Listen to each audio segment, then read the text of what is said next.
Hey everyone, welcome to Koel's bong kitchen. কেমন আছেন আপনারা সবাই? আশা করছি সবাই খুব ভালো আছেন, সুস্থ আছেন, আর আপনাদের ভালোবাসায় আমিও খুব ভালো আছি। তো রোজকার মতো আজ আবারও একটা নতুন ইউনিক রেসিপি নিয়ে এবং মজাদার সুস্বাদু আমি আপনাদের সামনে হাজির হয়ে গেছি। আজ আমি আপনাদেরকে একটা শাকের রেসিপি করে দেখাবো, যেটা খেতে হয় খুবই সুন্দর আর বানাতে খুবই কম সময় লাগে, খুবই কম ইনগ্রিডিয়েন্টস লাগে। আজকে আমি আপনাদেরকে দেখাবো মুসুরির ডাল বাটা দিয়ে লাউ শাক ভাজার একটা রেসিপি। তো চলুন বেশি সময় নষ্ট না করে রেসিপিটা শুরু করে দিই।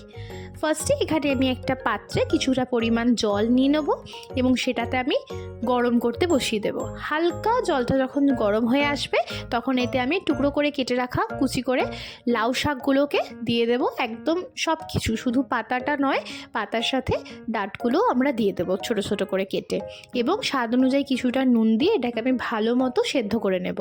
দেখুন আমাদের লাউ শাকটা খুব সুন্দরভাবে সেদ্ধ হয়ে গেছে। এবার একটা ছাঁকনির সাহায্যে তুলে আমি এটা একটা ঝুড়িতে জল ঝরার জন্য দিয়ে দেব। আর এখানে আমি নিয়ে নিয়েছি 3 থেকে 4 চামচ মতো মুসুরির ডাল, যেটাকে আমি ভিজিয়ে রেখেছিলাম, যার জন্য এটা একটু ফুলে বেশি হয়ে গেছে।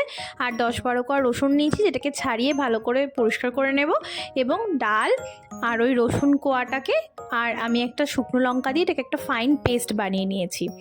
এরপর আমি এখানে কড়াইয়ে দিয়ে দিলাম 2 টেবিল স্পুন মতো হোয়াইট অয়েল আর 1/2 টেবিল স্পুন মতো বাটার আর হোয়াইট অয়েলটা খুব সুন্দর মতো গরম হয়ে এলে আমি দিয়ে দিলাম 1 টিস্পুন কালো জিরে আর একটা শুকনো লঙ্কা ফাটিয়ে ফোড়নের জন্য। তো ফোড়নটা খুব সুন্দর মতো হয়ে এলে এতে সেদ্ধ করে রাখা লাউ শাকটাকে আমি অ্যাড করে দেব। লাউ শাকটা অ্যাড করে দিয়ে আমি দিয়ে দেবো সামান্য পরিমাণে নুন। যেহেতু নুন দিয়ে আমি এটাকে বয়েল করেছিলাম, তো নুনের টেস্টটা আপনারা একটুখানি চেক করে তারপর অ্যাড করবেন। আর টেস্টটাকে ব্যালেন্স করার জন্য একটু 2-4 দানা চিনি দিয়ে দিলাম আর দিয়ে দিলাম 1 টিস্পুন মতো হলুদ গুঁড়ো। তো এবার এটাকে দিয়ে আমি খুব সুন্দর মতো শাকটাকে মিক্স করে নেব। মিক্স করে নিয়ে এটাকে আমি কিছুক্ষণ ফ্রাই করে নেব, এই 5 to 10 মিনিটস মতো। আর এই সময় গ্যাসের ফ্লেমটাকে রাখবো মিডিয়ামে, লো টু মিডিয়ামে। এরপর কিছুক্ষণ ফ্রাই করে নেওয়ার পর ওই ডাল, রসুন আর শুকনো লঙ্কার যে পেস্টটা আমি বানিয়ে রেখেছিলাম, সেই পেস্টটা এখানে আমি অ্যাড করে দেবো। আর শুকনো লঙ্কাটা আপনারা অবশ্যই আপনাদের ঝাল কীরকম আপনারা খেতে পছন্দ করেন সেই অনুযায়ী অ্যাকর্ডিং আপনারা এটাকে ইউজ করবেন।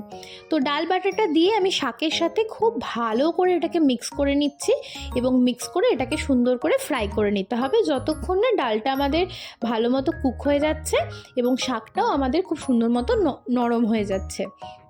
তো এবার এটাকে আমি ভালো মতো নেড়ে চেড়ে কভার করে 5 মিনিটস মতো হতে দেবো লো টু মিডিয়াম ফ্লেমে। আফটার 5 মিনিটস কভার খুলে এটাকে আমি ভালো করে নাড়াচাড়া করে নেব। এই মধ্যে কিন্তু আমাদের ডালটা খুব সুন্দরভাবে কুক হয়ে গেছে, শাকটাও আমাদের অলরেডি বয়েল করা ছিল। এবার জাস্ট এটাকে ভাজা ভাজা করে নেওয়ার মতো। যখন দেখবেন আপনার কড়াই বা প্যান থেকে শাকটা উঠে আসছে, তখন ভাববেন আপনাদের এই রেসিপিটা একদম রেডি হয়ে গেছে। তো গরম গরম ভাতের সাথে এই মুসুরির ডাল বাটা দিয়ে লাউ শাকের রেসিপিটা ট্রাই করতে যেন একদম ভুলবেন না। এটা খেতে হয় অসাধারণ। আর রেসিপিটা ট্রাই করে আপনাদের কেমন লাগলো সেটা আমাকে কমেন্ট সেকশনে জানাতে একদম ভুলবেন না।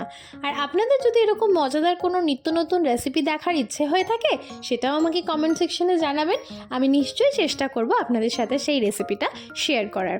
আর আপনারা যদি নতুন হয়ে থাকেন, আমাদের চ্যানেলটাকে সাবস্ক্রাইব করে দেবেন, পাশে থাকা বেল আইকনটাকে প্রেস করে দেবেন।